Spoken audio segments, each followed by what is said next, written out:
వి gold trusted gold buyers తాకట్టులో ఉన్న బంగారాన్ని విడిపించి ఈ రోజు ఉన్న మార్కెట్ ధరకే కొనబడును. మరిన్ని వివరాలకు సంప్రదించండి 7771077720.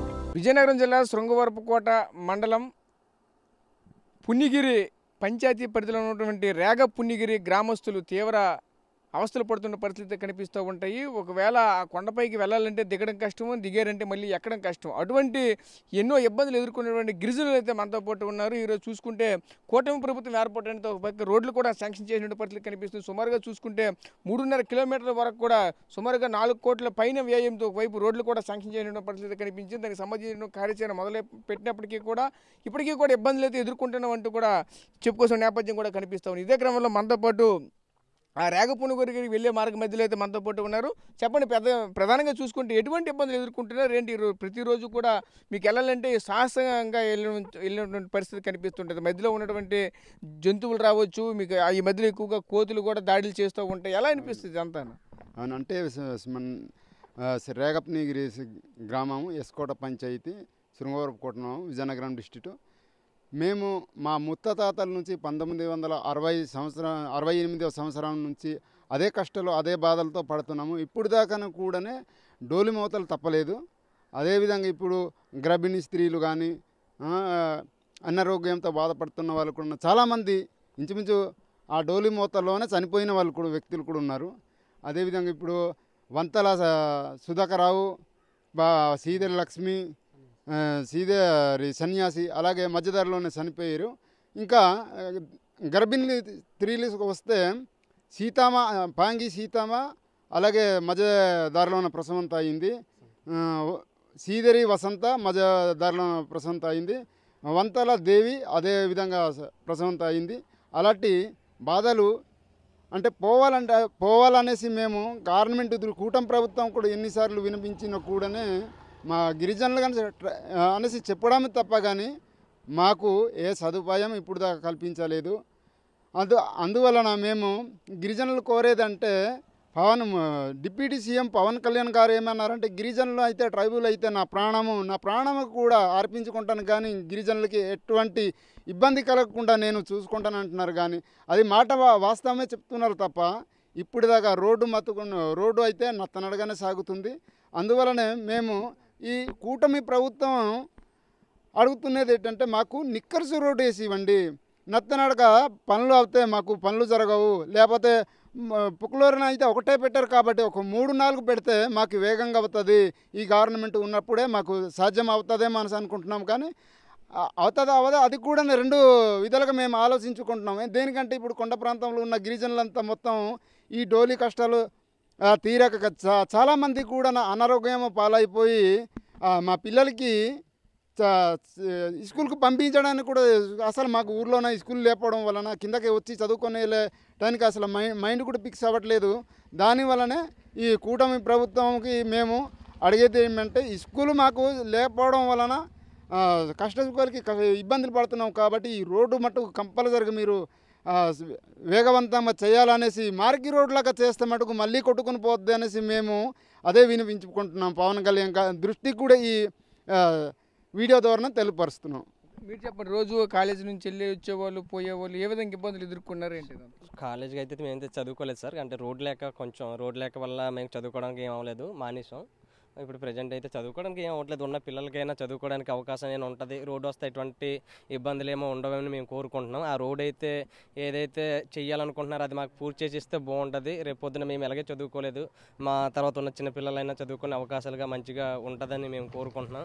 త్వరగా ఆ రోడ్ని ఎటువంటిది ఆగడాలు ఏ ఆటంకాలు రాకుండా బేగ చేసేస్తే బాగుంటుంది మేము కోరుకుంటున్నాం. అంతకు మించి ఏమీ లేదండి. అంటే ఆ సరైన అంగన్వాడీలు గట్టా కానీ పిల్లలకి చదువుకునే అవసరం అంటే చాలామంది పిల్లలు కూడా ఉన్నారు చదువుకోకుండా, సరైన రోడ్డు లేకుండా. మాకు ఆ రోడ్డు పూర్తి అయిపోవాలని కోరుకుంటున్నాం. అంతే, చెప్పడానికి అయితే ఇంకేం లేదు సార్. అది మేము కోరుకునేది అది ఒకటే, ఆగకుండా ఉంటే చాలు.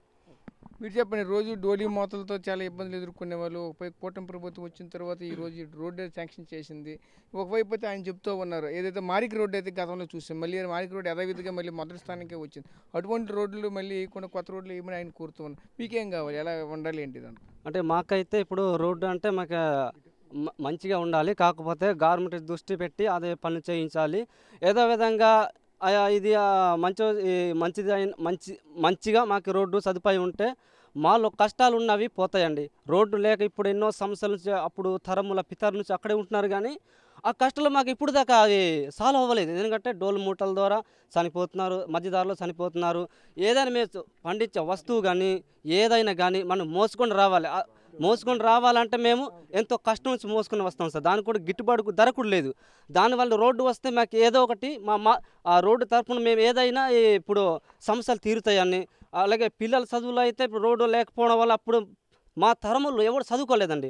5 నుంచి ఎవరు చదువుకోలేదు. రోజుకి అప్పుడు అప్ అండ్ డౌన్ చేయాలంటే ఒక 2 రోజులు స్కూల్కి వెళ్తారు, ఇంకో రోజు మానేస్తారు నడలేక, అంటే మొక్కలు అవి నొప్పులు పడేస్తేలేక.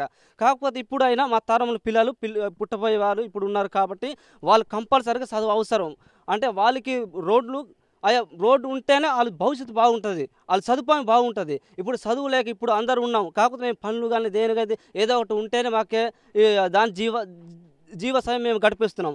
కానీ ఆ రోడ్డు మాకు ఎటువంటి ఆటంకులు లేకుండా గవర్నమెంటే పక్క నుండి చేయిస్తూ పూర్తి చేసే వరకు, అలాగే రోడ్డును అందరూ అధికారుల తరఫున తీసుకెళ్ళి ఆ రోడ్డు చేయించాలండి. ఇప్పుడు మార్క్ చేస్తారు, అదే విధానంగా వచ్చారు. అలా కాకుండా ఇప్పుడు రోడ్డును అది స్ఫూర్తి చేసినట్టుగా గవర్నమెంట్ అప్పుడు మొదట్లోనే ఇప్పుడు లలిత్ కుమార్ గారు, కలెక్టర్ గారు, ఇంకా మనోహర్ గారు ఆ శంకుస్థాపన వచ్చి 4 కోట్లు కేటాయిస్తే ఇప్పుడు కొన్ని మిషన్ పనిచేస్తుంది, కానీ అది ఒకటే.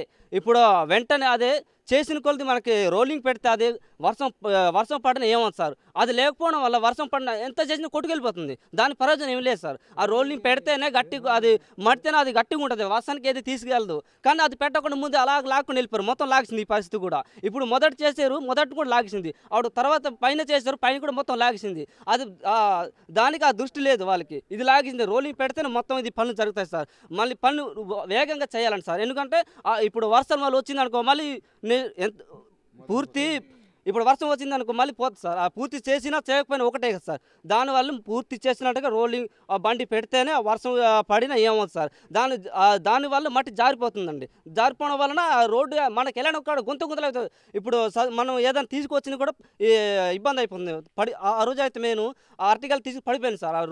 మొత్తం గాలి అప్పుడు ముంతంతు పని వచ్చింది సార్, దాన్ని మొత్తం లాగేసింది. రోడ్డు ఏం లేదు సార్, పైనుంచి అయితే మొత్తం ఏకంగా గోతులు పెట్టి నడడానికి కూడా వీలు కాడకుండా అయిపోతుంది సార్.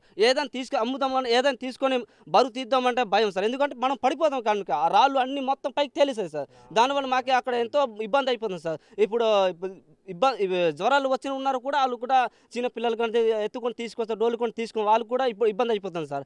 దానివల్ల మాకు ఏదైతే ఎటుమటకి రోడ్డు ఏమి ఆగకుండా గవర్నమెంటే దృష్టి పెట్టి రోడ్డు పరిపూర్ణంగా వేయాలని, రోడ్డు మొత్తం ఆ ఊరు వరకు స్టార్టింగ్ వరకు మొత్తం పూర్తి చేయాలని మేము చేస్తున్నాం సార్, కోరుకుంటున్నాం అంతే సార్. చూసాం కదా, ముఖ్యంగా చూసుకుంటే ఈ గిరిజన వాసులు అయితే ఒకటే కోరుకున్న నేపథ్యం అయితే కనిపిస్తుంది. రోడ్లు అయితే వేస్తున్నారు, కానీ రోడ్లు కూడా నాణ్యత లేకుండా రోడ్లు అయితే వేస్తున్నారు. సరే, దీనికి సంబంధించిన ఏవి కూడా పాటించట్లేదని చెప్పుకోవచ్చు. ఎందుకంటే గతంలో మనం చూసాం, ఇదే నియోజకవర్గ పరిధిలో ఉన్న వేపాడ మండలంలో ఉన్నటువంటి మారిక ఆ గ్రామానికి ఏదైతే రోడ్డు వేసారో రోడ్డు అంతా పూర్తిగా వర్షాలు వస్తే కొట్టుకుపోయిన పరిస్థితి కనిపించి, అటువంటి రోడ్డు కాకుండా మంచి రోడ్డు అయితే వేయాలని అంటూ చెప్పుకొస్తున్నారు. మేమైతే రోడ్లు లేక ఇంతవరకు కూడా మేము చదువుకోలేదు, ఎక్కడి నుంచి అయినా సరే మా పిల్లలైనా సరే కంటిన్యూగా స్కూల్కి వెళ్తారంటూ కూడా మరొకైతే చెప్పుకొస్తున్నారు. అదేవిధంగా మాకు ఎటువంటి కష్టాలు రాకుండా డిప్యూటీ సీఎం పవన్ కళ్యాణ్ కూడా మాకైతే దండగా ఉంటామన్నారు తప్ప, కానీ ఈరోజు చూస్తూ ఉంటే విజయనగరం జిల్లాకు సంబంధించినటువంటి ఆ విధంగా అయితే మాకైతే ఏమి కనిపించట్లేదంటూ కూడా మరొక వైపు అయితే గిరిజన వాపోతున్న పరిస్థితి మాకు కనిపిస్తున్నాం. కెమెరా పర్సన్ నాయుడుతో రాజేష్, RTV, విజయనగరం నుంచి. Local to global news at your fingertips. మీ చేతిలో ఒక ఆయుధం. Download R TV app. Media legend Ravi Prakash is back.